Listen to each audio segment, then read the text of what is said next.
नमस्कार। क्या आपको भी डिवाइन मस्कुलाइन का सोल मैसेज मिलता है? मिलता होगा ज़रूर, लेकिन आप समझ नहीं पाते होंगे। उनकी क्या सोल कहना चाहती है, ये आपको मालूम चलता है? चलता होगा। क्या आपको जर्नी में आने के बाद ड्रीम्स के थ्रू पता चलता है कि डिवाइन मस्कुलाइन आपके क्या कहना चाहते हैं?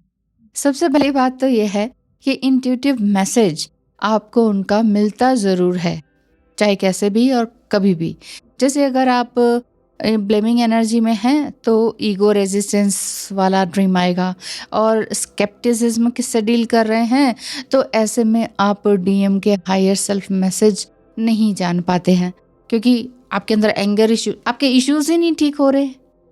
तो मेरे कहने का अर्थ ये है कि जितना ज़्यादा इंट्यूटिव और रिसेप्टिव मोड में आप होंगे, उतना ही जल्दी आप जो है डिवाइन मस्कुलाइन के मैसेजेस को समझ पाएंगे, जो ड्रीम में आपको दिखाई देते हैं, यानी कि 4D में आपको दिखाई देते हैं। तो उस समय आप समझ पाएंगे कि मेरे साथ आखिर हो क्या रहा है। अगर आपको इन्फिनिटी का साइन आपके अपने सपने में, ड्रीम में दिखाई देता है, तो समझ जाइए कि डिवाइन मस्कुलाइन आपसे बहुत ही स्पेशल कुछ बात कहना चाहते हैं। और वो बात आपके लिए क्या हो सकती है, इसे आप ही डिकोड कर सकते हैं। गूगल पे सर्च करने पर मुश्किल है। ये आपको कुछ इंट्यूटिवली मैसेज देना चाहते हैं आपके डिवाइन मस्कुलाइन, ये समझ लीजिए। ये आपको समझना होगा कि इसे मैं किस तरह से डिकोड करूं, क्योंकि आपका पर्सपेक्टिव अलग है, आपका सोल अलग है, आपका स्टेजेस अलग है। और अब आप ये देखिए कि सुबह उठते ही आपकी किस तरह की एनर्जी रहती है। कैसे जान सकते हैं वो कैसे?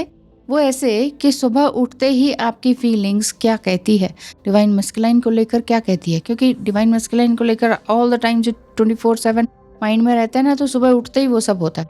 तो क्या कोई पर्टिकुलर कलर अपीयर हुआ, क्या कोई कुछ चीज़ आपने देखी, या कोल्ड या वार्म एनर्जी आपने फील की, या आपने डीएम का चेहरा देखा, आप उनसे चाहे मिले हैं चाहे नहीं मिले, इन सब फीलिंग्स के सिंबल्स या जेस्चर्स या गेस्चर्स कैसे हैं ये आप नोट करें।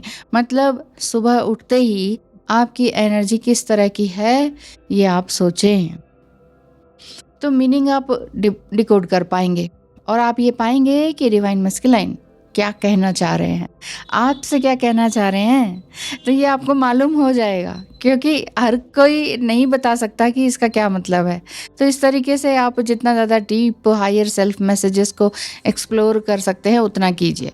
जब इस तरह के ड्रीम्स में आपको डिवाइन मस्कुलाइन कुछ कहते, सुनते, या कुछ ऑर्डर देते हुए, या कुछ भी सॉरी फील करते हुए दिखाई देते हैं, तो अपने सभी ड्रीम्स को एक्सप्लोर करें।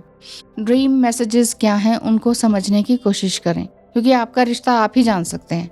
Look into your own background and experiences, कि आपके अपने क्या एक्सपीरियंसेस रहे अब तक। साथ ही साथ आप ये भी देखें कि आपकी अपब्रिंगिंग किस तरह की हुई है, आपको किस तरह से पाला पोसा गया है, आपके लाइक एंड डिसलाइक्स कैसे हैं। समटाइम इतनी डिस्टॉर्टेड एनर्जीज में होती हैं डिवाइन फेमिनाइन कि वो मुझे तक नहीं बख्शती हैं। तो आप ये पाएंगे, अगर आप अपने आप को शांत माहौल में रखते हैं, तो आप समझ पाएंगे कि ये क्या है, इनके मीनिंग। कई बार गूगल पर भी सर्च करने पर आपके ड्रीम डिकोड नहीं हो पाते हैं, तो स्वप्न शास्त्र पढ़ लीजिए। ठीक है, तो स्वप्न शास्त्र खरीद के पढ़ लीजिए, समझ आ जाएगा। नहीं आए तो आप टैरो रीडिंग बुक करवा सकते हैं, या एस्ट्रोलॉजिकल रीडिंग बुक करवा सकते हैं कि आपके सपने कुछ अजीब से या वियर्ड से, या पास्ट लाइफ समथिंग, कुछ ऐसा लगता है ना, कुछ अलग ही, सिंपल नहीं है, आपके कुछ और अलग ही हैं। तो पास्ट लाइफ का आपका क्या कनेक्शन रहा, नेक्स्ट लाइफ में आप किस तरह के कनेक्शन में जुड़ेंगे, ये सब कुछ जान सकते हैं आप इससे। डिवाइन मस्कुलाइन के हायर सेल्फ के जो मैसेजेस हैं ना, उनको आप तब समझ सकते हैं।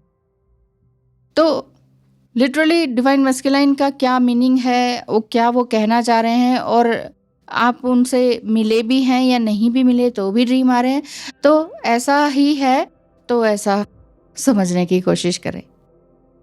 या फिर आप ये सोचते हैं कि कहीं ये मेरे ही मन की मनगढ़ंत बात या कोई गलतफहमी तो नहीं है कि मैं ड्रीम देख रही हूँ, वो वैसे ही आ गया होगा। नहीं, ऐसा नहीं है। इसलिए यहाँ पर जो है आपको ढेर सारे मैसेजेस आपको लिखने पड़ेंगे कि मैं क्या देखती हूँ, मतलब कि आप डिकोड करने के लिए आप देखें कि मैं क्या कर रही हूँ। आप जितने ज़्यादा इंट्यूटिव होंगे, जितने ज़्यादा रिसेप्टिव मोड में होंगे ईश्वर से, है ना, तो उतना ही ज़्यादा आप अपने आप को समझ पाएंगे। सभी मीनिंग्स का डेफिनेटली पता आपको धीरे धीरे चलता चला जाएगा, धीरे धीरे धीरे। समटाइम क्या होता है, एट द सेम टाइम नहीं होता कि आज सपना देखा और सुबह पता चल गया मीनिंग, है ना। तो कई बार कई दिनों के बाद कोई एक और घटना घटने के बाद ही ड्रीम का मीनिंग पता चलता है कि ओ अच्छा, ये ड्रीम मैंने इसलिए देखा था क्योंकि अब ये हो गया है। इसलिए जितना ज़्यादा हो सके गॉसिप कम करें, शांत जगह में रहें, घर का वातावरण शांत रखें, अपने माइंड का वातावरण शांत रखें, स्पिरिचुअलिटी की तरफ बढ़ते रहें। स्पिरिचुअलिटी की तरफ बढ़ते हुए स्पिरिचुअल ईगो में मत आएँ, क्योंकि स्पिरिचुअल ईगो कई बार होता नहीं है, लेकिन एनर्जी पूरी तरह से ख़त्म होती नहीं है, वो जो नेगेटिव एनर्जी होती है। तो रिस्पॉन्स करने की कला एक्चुअली आप सीख नहीं पाते हैं। बार बार ये लगता है कि अच्छा उसने प्रोवोक कर दिया, व्हाटएवर उसने, मतलब कोई भी, तो अब मैं इसको ऐसा और वैसा तो इसीलिए आप divine masculine and divine feminine and twin flame journey, इन सब चीज़ों को फिर आप बेकार समझने लगते हैं। कुछ भी बेकार नहीं है, कुछ भी ऐसा नहीं है कि ये एग्जिस्ट नहीं करता। बहुत लोग पूछते हैं क्या ये वाकई एग्जिस्ट करता है। इस पे मैं 2, 3, 4 वीडियोस बना चुकी हूँ। लास्ट ईयर की वीडियो को भी अब इस साल में मैंने फिर से बनाया है। फिर भी क्वेश्चंस आ रहे हैं, क्या ट्विन फ्लेम जर्नी एग्जिस्ट करती है? क्या आप ट्विन फ्लेम हो मैम? क्या वाकई ट्विन फ्लेम एग्जिस्ट करते हैं, है ना? तो और कितने होते हैं ट्विन फ्लेम? देखिए, ट्विन फ्लेम जितने भी होते हैं, जो भी आपको मैसेजेस मिलते हैं या गूगल पे सर्च करने पर मिलता है, ज़रूरी नहीं है उतने ही हों।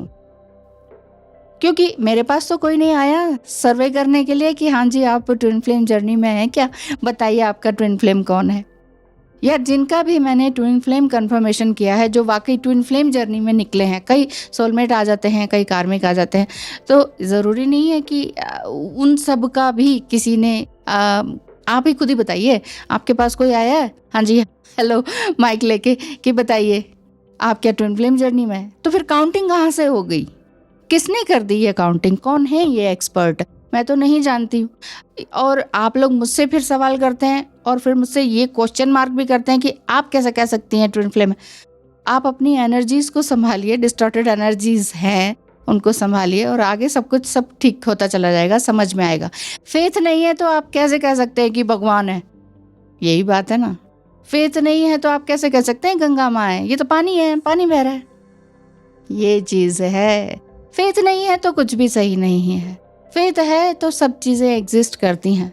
आज की दुनिया में ब्लैक मैजिक भी एग्जिस्ट करता है, आज की दुनिया में अच्छे लोग भी एग्जिस्ट करते हैं, आज की दुनिया में पॉलिटिशियंस भी अच्छे हो सकते हैं। ऐसा नहीं है कि पॉलिटिशियंस तो सारे ही खराब होते हैं, जैसा कि चलता है, बोला जाता है। उसी तरह से ट्विन फ्लेम्स भी एग्जिस्ट करते हैं। अब मैं कहूँ कि एग्जिस्ट करते हैं तो आप मान जाएंगे, ये भी नहीं है। मैं कहूँ कि नहीं करते हैं, मैं भी ट्विन फ्लेम नहीं हूँ। तो ये तो बिलीफ एंड डिसबिलीव, ये सारी अलग सी बातें हैं। इन बेकार की पचड़ों में मत पड़िए। 3D लेवल की ये बातें हैं जो कि आपके माइंड को डिस्टर्ब करती हैं। बेसिकली आपका इनर वर्क क्या है वो कीजिए। ट्विन फ्लेम में जर्नी में आप नहीं है, इट्स ओके, अच्छी बात है। तो फिर इनर वर्क नहीं करना। इनर वर्क आपके अपने हेल्थ के लिए, अपनी वेल्थ के लिए, अपने माइंड के लिए है। ये किसी और को अपने पास खींचने के लिए नहीं है। इनर वर्क है आपके अपने स्व को जानने की जर्नी।